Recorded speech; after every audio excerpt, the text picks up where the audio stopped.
Okay, now see the assertion reasons of chapter sexual reproduction in flowering plants. These are very important assertion reasons. Let's see, पहला वाला देखिए क्या है.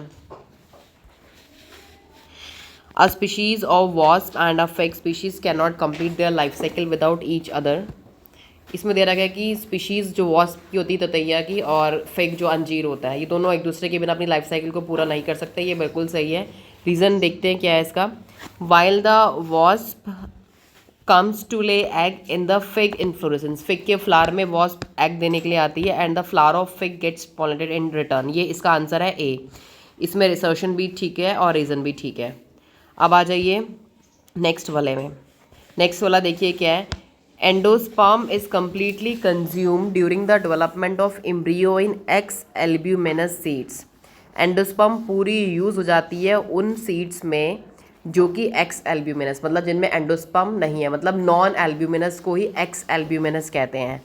अब ये थोड़ा कन्फ्यूजिंग है. इसमें इन्होंने ऑप्शन में क्या दे दिया है.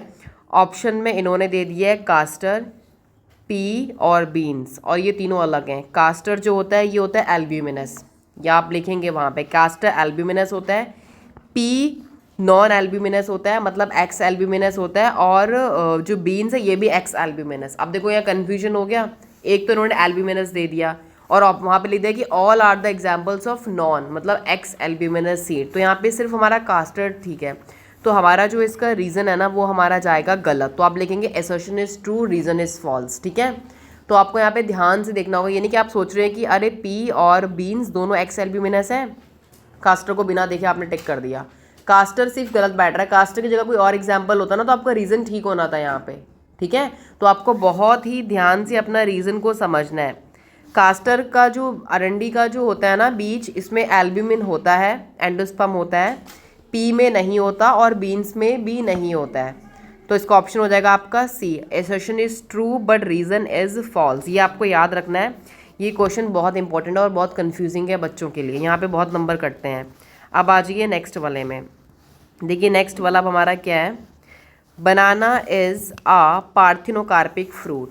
सबको पता है कि जो हमारा बनाना होता है पार्थिनोकार्पिक फ्रूट होता है क्योंकि it develops without the act of fertilisation. ये बिना डेवलप करता है. अब देखो इसका रीज़न क्या है. रीज़न दिखा है कि it develops only from the ovary. तो उन्होंने बोल दिया कि बनाना जो सिर्फ है वो सिर्फ ओवरी से बनता है. ऐसा नहीं कि रीज़न गलत है, रीज़न ठीक है.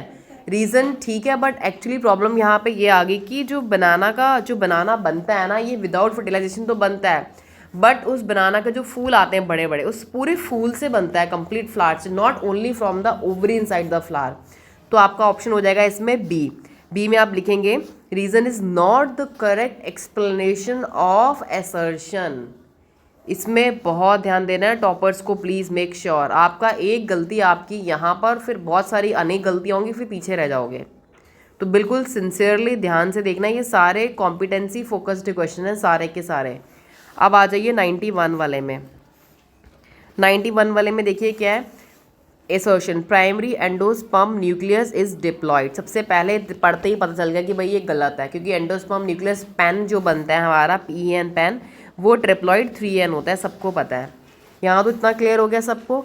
अब रीज़न में प्रॉब्लम ये आती है कि रीज़न यहाँ पे दिया है कि it is the product of double fertilisation. बच्चे कहेंगे कि रीज़न सही है, तो रीज़न सही है बट आपका एसर्शन गलत है. तो आपको कभी कभी क्या होता है कि एसर्शन रीज़न दोनों आप सही करते हो बट ऑप्शन गलत कर देते हो आंसर में आते आते.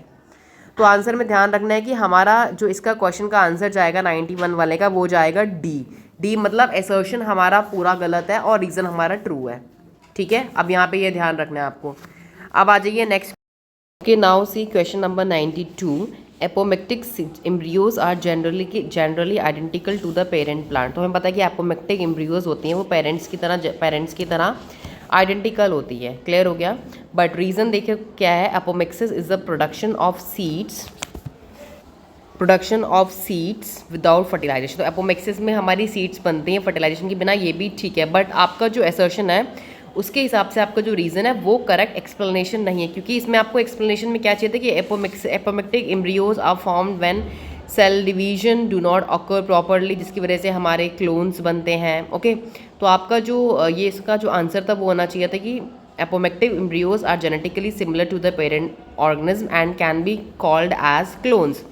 तो ये क्वेश्चन के हिसाब से आपका रीज़न करेक्ट नहीं है, तो आपका ऑप्शन जाएगा बी, जिसका मतलब है assertion and reason are true but reason is not the correct explanation of assertion. Okay, अब आ जाइए 93 में। Pollen tube germinates through the germ pores on the pollen grain. तो पॉलन ट्यूब हमारी जर्मिनेट करती है, जर्म पोर में से निकलती है, पॉलन ग्रेन के ऊपर जर्मिनेट करती है, सबको पता है। रीज़न देखिए क्या है इसमें, pollen pistil compatibility chemicals helps to dissolve sporopollenin for the tube to germinate. अब इन्होंने एक्सप्लेनेशन में देखिए क्या दे दिया है, तो देखिए इसमें इन्होंने रीज़न दे रखा है कि जो हमारा पॉलन पिस्टल कंपैटिबिलिटी की वजह से वहाँ पे केमिकल जो होता है वो स्पोरोपोलिन को डिग्रेड करता है, जिसकी वजह से पॉलन ट्यूब जर्मिनेट होती है। ये रॉन्ग है। देखिए आपको पता है कि हमारा जो पॉलन जर्मिनेट कैसे होता है कि पॉलन पहले हाइड्रेट होता है, जिसमें उसमें टर्जर प्रेशर क्रिएट होता है, फिर वहाँ पे एक्टिवेशन होता है पॉलन ग्रेन का, उसके बाद वो जर्मिनेट करता है। ओके, बट यहाँ पे रीज़न पूरा का पूरा गलत दे रखा है कि स्पोरोपोलिन हमारा जो होता है रेजिस्टेंट लेयर होती है, जो कि हमारे पॉलन ग्रेन को बहुत लंबे समय तक एक्टिव रखने में हेल्प करती है, या फिर इसी वजह से हमारे पॉलन ग्रेन्स फॉसिल्स की तरह भी आज हमें मिलते हैं। क्लियर हो गया? तो इसका हो गया हमारा सी आंसर, क्योंकि रीज़न यहाँ पे बिल्कुल गलत है, फॉल्स दे रखा है। अब देखिए जो नेक्स्ट हमारा है लास्ट वाला, वो है endosperm in a flowering plant is form before the formation of the embryo. तो एंडोस्पर्म जो होती है हमारी फ्लावरिंग प्लांट में, वो हमारी फॉर्मेशन ऑफ एम्ब्रियो से पहले बन जाती है। ठीक है, अब इसमें असर्शन बिल्कुल ठीक है। रीज़न क्या है, endosperm provides food to the developing embryo. तो ऑब्वियस एंडोस्पर्म बनेगी तभी हमारा जो फूड मिलेगा एम्ब्रियो, जब हमारे एम्ब्रियो को डेवलपिंग करने के लिए एंडोस्पर्म तो चाहिए एम्ब्रियो को डेवलप करने के लिए सीड में। तो इसमें हमारा असर्शन भी बिल्कुल सही है और रीज़न भी बिल्कुल ठीक है। तो इसमें हमारे दोनों ए और आर दोनों ठीक है, तो ऑप्शन जाएगा हमारा ए। तो डियर स्टूडेंट्स, ये बहुत ही इंपॉर्टेंट हमारे असर्शन रीज़न है chapter sexual reproduction in flowering plants में, जो कि स्टूडेंट्स सबसे ज़्यादा यहाँ पे कंफ्यूज रहते हैं और उनके टॉपर्स के मार्क्स यहीं कम होते हैं। I hope you like this assertion reason. इस तरीके से मैं आपको सारे चैप्टर्स के कलेक्टिव असर्शन रीज़न दूंगी पूरी बुक के बायो के, और जिससे आप अपने बोर्ड एग्जाम्स में असर्शन रीज़न में कोई मार्क्स डिडक्ट ना कर पाएँ।